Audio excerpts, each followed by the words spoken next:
खबर पर होगी आपकी पकड़। डाउनलोड कीजिए एबीपी लाइव ऐप। तो पबजी का हो गया है गेम ओवर। चीन के खिलाफ भारत सरकार ने तीसरी बार डिजिटल सर्जिकल स्ट्राइक की है। भारत ने चीन की मशहूर पबजी गेमिंग ऐप पर भी बैन लगा दिया है। कुल मिलाकर 118 चीनी ऐप्स पर पाबंदी लगाई गई है। इन ऐप्स पर बैन से चीन को कई हजार करोड़ का नुकसान होगा। चीन पर अब डिजिटल स्ट्राइक। पबजी समेत 118 चीनी ऐप बैन। पबजी पर बैन से 5000 करोड़ का झटका। अब तक कुल 224 चीनी ऐप बैन। चीन पर तीसरी डिजिटल स्ट्राइक में पॉपुलर गेम पबजी को भी बैन कर दिया गया है। ये बैन कितना बड़ा है, इसका अंदाजा आपको इन आंकड़ों से लगेगा। भारत में पबजी के 17 करोड़ डाउनलोड हैं। दुनिया भर में पबजी के 73 करोड़ डाउनलोड हैं। दुनिया के 100 देशों में ये खेल खेला जाता है। पबजी ऐप को चीन की कंपनी ने बनाया नहीं था, बल्कि इसे साउथ कोरिया की ब्लू होल नाम की कंपनी ने बनाया था। जब पबजी लोकप्रिय हो गया तो चीन की टेंसेंट कंपनी ने ब्लू होल कंपनी के साथ हाथ मिला लिया और इसके डिस्ट्रीब्यूशन की जिम्मेदारी संभाल ली। भारत में चीनी कंपनी टेंसेंट होल्डिंग से इस ऐप को डिस्ट्रीब्यूट करती थी। चीन के लिए सबसे बड़ा झटका है, क्योंकि पबजी के सबसे ज्यादा डाउनलोड भारत में ही थे। दुनिया भर में पबजी के 24% यूजर्स भारत में ही हैं। ऐप स्टोर पर रेवेन्यू में ये नंबर 1 गेम था। चीनी कंपनी को 5000 करोड़ की चपत लगी। लद्दाख में चीन से चल रही तनातनी के बीच सूचना प्रौद्योगिकी मंत्रालय ने ये कदम उठाया है। मंत्रालय से जारी प्रेस नोट में कहा गया है, इन मोबाइल ऐप से देश की सुरक्षा और संप्रभुता को खतरा पैदा हो रहा था। गृह मंत्रालय के तहत काम करने वाली Indian cyber crime coordination centre ने इन ऐप को बैन करने की सिफारिश की थी। सूचना प्रौद्योगिकी मंत्रालय को इस बात की भी लगातार शिकायतें और खबरें मिल रही थी कि इन ऐप पर ली जा रही निजी जानकारी और डाटा को चुपके और गैर कानूनी तरीके से चीन में बने सर्वर में भेजा जा रहा था। संसद के भीतर और बाहर से इन मोबाइल ऐप्स को बैन करने की लगातार मांग आ रही थी। इसलिए आईटी कानून के सेक्शन 69A में दिए गए अधिकार का उपयोग करते हुए इन ऐप्स पर रोक लगा दी गई। वहीं चीनी सरकार के मुखपत्र ग्लोबल टाइम्स ने इस पर कड़ी प्रतिक्रिया दी है। बुधवार को 118 चीनी मोबाइल ऐप पर प्रतिबंध सीमा पर नए सिरे से तनाव के बीच चीन के खिलाफ एक और उकसाने वाली कार्रवाई है। ये कोरोना और अर्थव्यवस्था में असफलता से जनता का ध्यान दूर करने की असफल कोशिश है। साफ है, चीन को एक कदम चुभा है। पहले ही देश में चीनी सामान के खिलाफ मुहिम चल रही है। ऐसे में सीमा से लेकर डिजिटल दुनिया तक चीन के खिलाफ एक्शन से चीन की मुश्किलें बढ़ने वाली हैं। वहीं अमेरिका ने भी भारत के कदम की सराहना की है और दूसरे देशों से भी चीन के खिलाफ कदम उठाने की अपील की है। उप विदेश मंत्री कीथ क्रेच का बयान है कि विदेश मंत्रालय ने ट्वीट करके कहा है कि चीन की कम्युनिस्ट पार्टी जॉर्ज ऑरवेल के उपन्यास 1984 को 21वीं सदी में सच बनाने की कोशिश में लगी है। इसके लिए चीन 5G तकनीक का लाभ उठाने की कोशिश कर रहा है।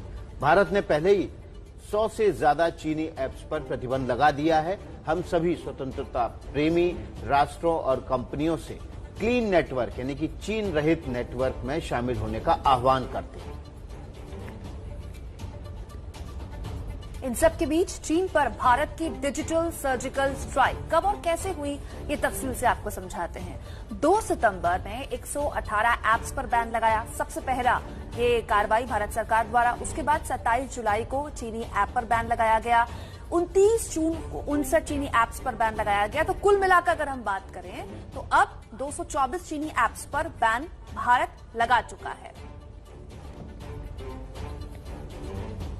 पबजी के बैन होने के बाद देश भर में मिलीजुली प्रतिक्रिया देखने को मिल रही है। पबजी खेलने वालों को अफसोस हो रहा है, तो वहीं अभिभावक कह रहे हैं कि पबजी बंद होना सही कदम है।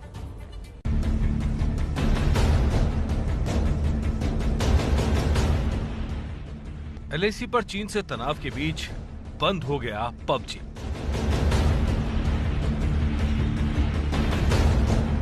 पबजी बंद होने पर दिल्ली के मोहम्मद शायद उदास है। अफसोस होगा, थोड़ा खेलने का टाइम पास हो जाता था खेल के।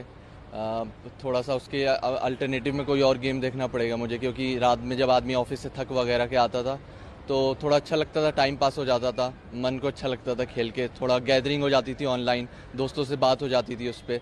सिर्फ खेल का एक वो जरिया नहीं था, हम लोग कनेक्टेड भी रहते थे। जो दूर दूर मेरे फ्रेंड्स है, जैसे आउट ऑफ कंट्री चले गए, तो हम लोग उस पर बैठ के एक साथ खेलते थे, तो बहुत अच्छा लगता था। पबजी के शौकीन दिन के कई घंटे तक पबजी खेलने में ही बिता देते थे। युवा वर्ग के साथ बच्चे भी पबजी के एडिक्ट हो रहे थे। न्यूज़ देखी थी, मुझे अफसोस हुआ।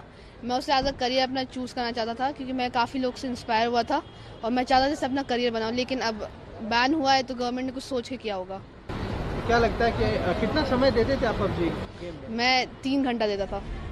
यही वजह कि 2019 में बच्चों के साथ संवाद के मौके पर पीएम मोदी ने भी पबजी का नाम सबसे पहले लिया था।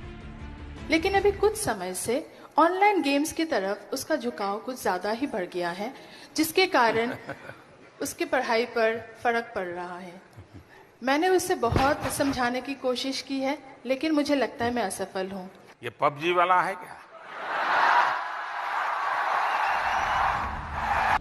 पबजी वो गेमिंग ऐप है जिस पर ये आरोप लगते रहे हैं कि इससे मानसिक परेशानी भी बढ़ती है और उसे खेलने वाले उग्र होते जाते हैं। यही वजह कि देश भर में इस फैसले का स्वागत किया जा रहा है। पबजी गेम बैन होंगे बहुत अच्छे हैं, उसमें मतलब बच्चों का स्टडी में माइंड ज़्यादा लगेगा। मैं भी एक टाइम में खेलता था तो मेरा पूरा रूटीन ख़राब हो गया था, तो एक हिसाब से हाँ ठीक ही है। मेरे हिसाब से उन्होंने काफ़ी अच्छा डिसीजन लिया है, क्योंकि हमारी सेफ्टी हमारी सिक्योरिटी के लिए काफ़ी इम्पोर्टेंट है और सबसे पहले हमारे लिए गेम से पहले हमारी कंट्री की सिक्योरिटी आती है। So it's a very good decision. I support my prime minister. माना जा रहा है इस कदम से चीन को हो रहे व्यापारिक फायदे पर रोक लगेगी, साथ ही देश में पबजी से पैदा हो रही समस्या भी खत्म होगी।